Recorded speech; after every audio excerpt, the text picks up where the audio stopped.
بچوں نے پیش کیا ہے ماشاءاللہ پورے طور پہ جن لوگوں نے تیاری کر کے ہم سامعین کو بہت ہی محظوظ کیا اور ہم لوگ اس سے بہت ہی فائدہ اٹھائے.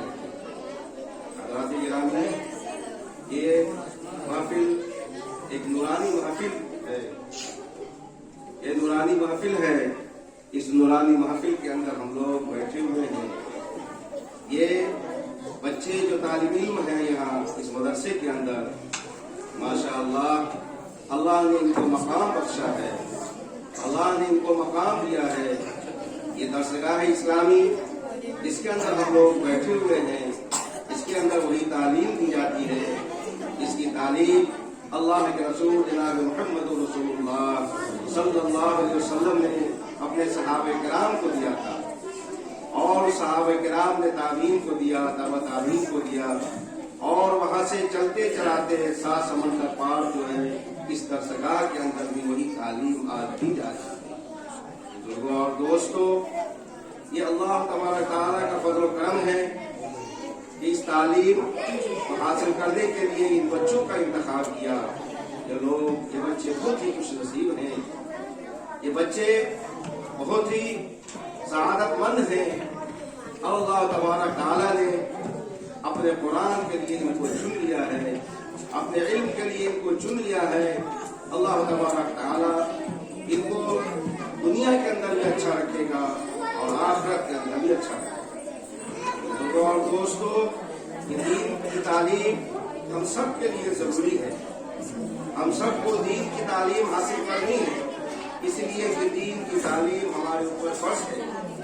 ہم بڑے ہوں یا چھوٹے ہوں، سبھی لوگوں کو دین کی تعلیم حاصل کرنی ہے. اس لیے کہ اللہ کے رسول جناب محمد رسول اللہ صلی اللہ علیہ وسلم ارشاد فرماتے ہیں، طلب العلم فریضۃ علی کل مسلم. علم و دین کا حاصل کرنا فرض ہے تمام مسلمانوں کی. مسلمان سے مراد صرف بچے ہی نہیں ہوتے ہیں، بلکہ اس کے اندر بچے، جوان، بوڑھے سبھی لوگ اس کے اندر شامل ہوتے ہیں. اللہ کے رسول جناب محمد رسول اللہ صلی اللہ علیہ وسلم اس دین کو لے کر کے آئے. اس وقت آپ کے اوپر جو لوگ ایمان لائے تھے سب بڑی عمر کے لوگ تھے اور ان بڑی عمر کے لوگوں کو اللہ کے رسول جناب محمد رسول اللہ صلی اللہ علیہ وسلم نے قرآن پاک کی تعلیم دی، دین کی تعلیم دی اور دین کی تعلیم دی اور دین کی تعلیم کے ذریعے دین کی تعلیم جو ہے وہاں سے چل کر کے آج ہم تک پہنچی ہے. بزرگوں اور دوستوں، میں یہ کہنا چاہتا ہوں کہ چاہے بچے ہو یا چھوٹے، سبھی کے اوپر دین کی تعلیم فرض ہے. اور اتنی تعلیم فرض ہے جس طریقے سے آدمی کو جینے کے لیے کھانے کی ضرورت ہوتی ہے. بغیر کھائے ہوئے کوئی آدمی زندہ نہیں رہ سکتا. زیادہ سے زیادہ جو دانشوروں نے بتایا ہے کہ 27 دن تک وہ زندہ رہ سکتا ہے. 27 دن کے بعد اس کی زندگی کی کوئی بھی رمق باقی نہیں رہے گی. تو اسی طریقے سے زندگی گزارنے کے لیے بھی علم کی ضرورت ہے.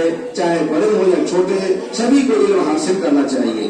نماز کا علم ہو، روزے کا علم ہو، زکوٰۃ کا علم ہو، سارے طرح کا علم جو ہے ہمیں حاصل کرنا چاہیے. بڑے ہو یا چھوٹے، سبھی کو علم حاصل کر کے اپنی زندگی کو سنوارنا چاہیے. خاص کر کے جو لوگ ادھیر عمر کے ہو چکے ہیں ان کو بھی نہیں شرمانے کی کوئی ضرورت نہیں ہے علم حاصل کرنے کے لیے. اس لیے کہ میں نے کتابوں کے اندر پڑھا ہے اور یو پی کے مدرسے کے اندر جیسا کہ مجھے معلوم ہوا ہے، یو پی کے مدرسے کے اندر جو ہے بڑے لوگ بھی تعلیم حاصل کرتے ہیں. وہاں کلیم صدیقی صاحب کا ایک مدرسہ ہے. اس مدرسے کے اندر ایک مرتبہ نام نکالنے کے لیے ایک بہت ہی بڑی عمر کے آدمی آئے اور ان سے کہا کہ میرا نام آپ لکھ دیجیے.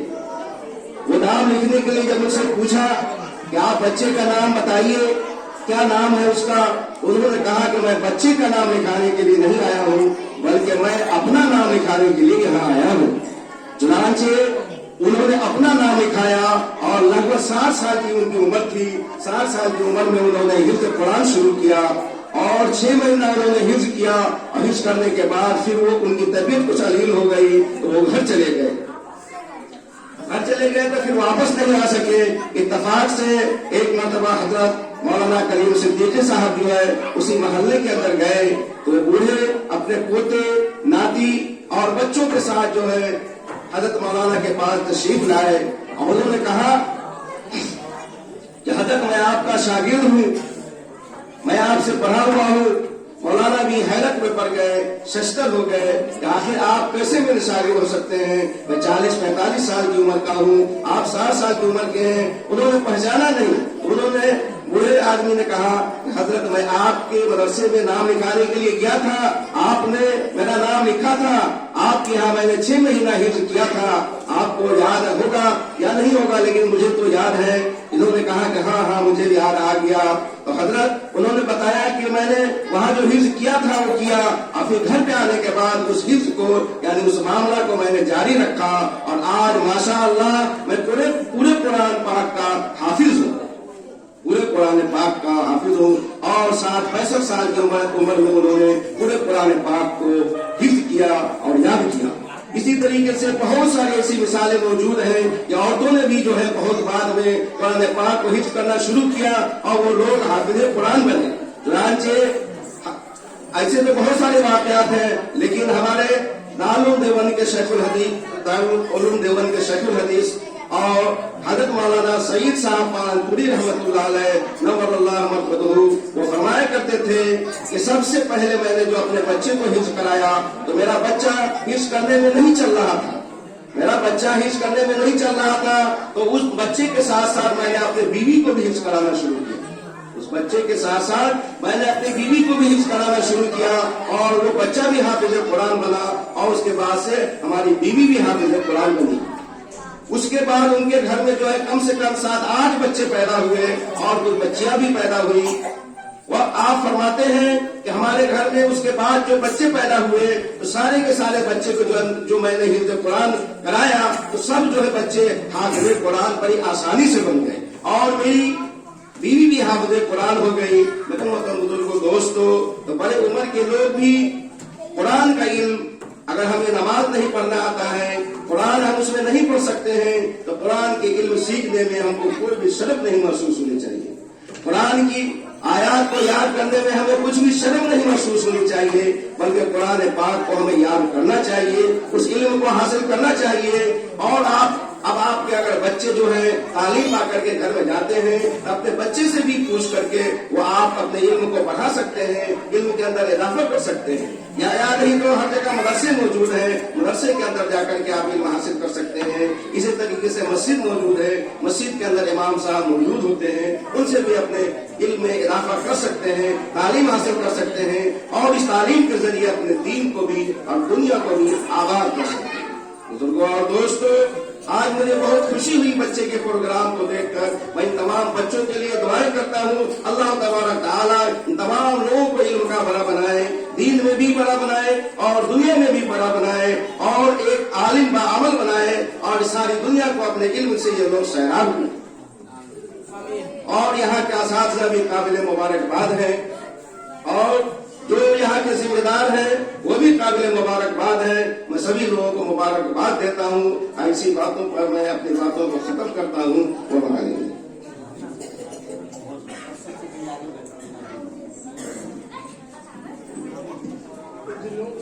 आगे बढ़े मुसाबका करत में अव्वल पोजीशन है वाइजुल हक है, दोम है इबादुल्लाह जावेद है, सोम है शफीउल्लाह वो है। मुसाबका नाक में अव्वल पोजीशन वाइजुल हक, दोम इबादुल्लाह जावेद, साजिद अली।